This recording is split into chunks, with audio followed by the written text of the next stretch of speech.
In my last two pathway speeches, I've told you about the story of Inanna's descent into the underworld for a reason.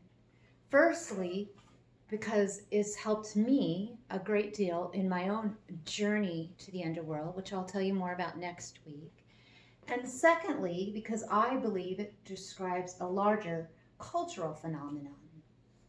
Joseph Campbell, one of our most famous mythologists, he was a comparative mythologist, which means he studied myths from around the world to find their commonalities. And he discovered a myth, a type, he called the hero's journey, and he created a framework of this. And this framework is what they use in virtually all Hollywood movies. So this myth type is very, very familiar to us, whether we know it or not. This is the upward, outward, yang version. We all want to be a hero. We want to conquer Germany. We want to rise in our profession. We want to be a star. We want to be bigger, brighter, bolder. Yet, there is another journey that's equally important, but we don't honor in our culture. It's the downward, inward, yin journey that strips us bare so that we can be transformed and bring back to our communities the yin gifts of compassion, of wisdom, of understanding, and depth. In most cultures, there were structures to create this type of journey through initiation rites and the like. But in our culture, we reject it.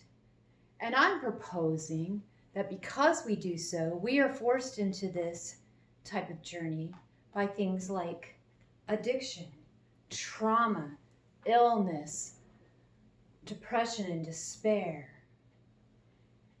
This myth, Inanna's journey to the underworld, can give us a lot of insight into these kind of journeys. Inanna chose to go into the underworld, but even in many of the myths of this type, this is not the case. For example, in the Greek version, Persephone is abducted, raped, and dragged into the underworld by Pluto. And usually we don't choose ours either. And even though Inanna chose her journey into the underworld, she protested every step of the way. What is this? This is not easy. This myth also gives us some insight on how to be with people in this underworld place. The god of wisdom, he teaches his creatures how to be with the queen of the underworld. When she moans, moan with her.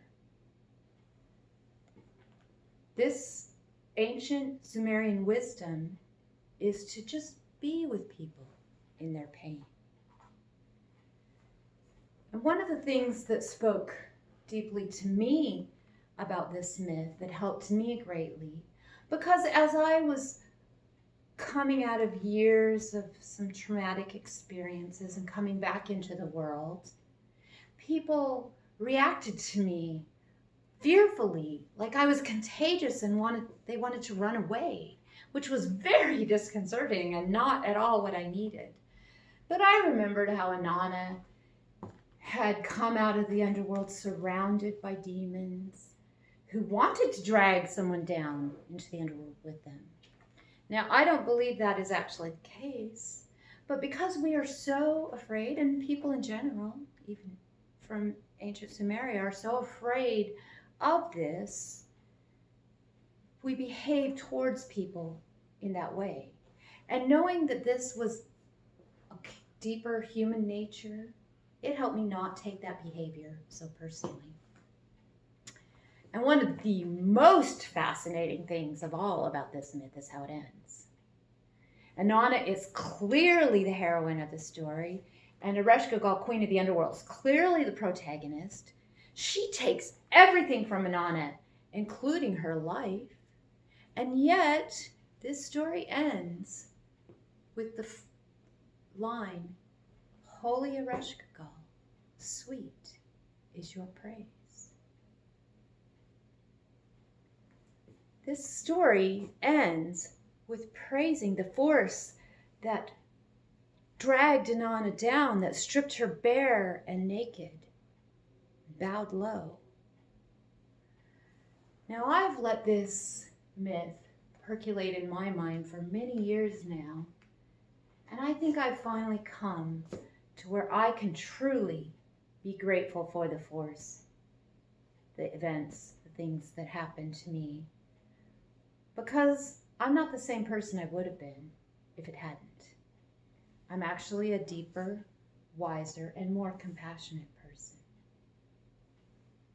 If anything I've spoken of tonight resonated with you, or anything in this myth, especially if it percolates in you over time, I would really like to hear about any of your insights or feedback. Thank you very much.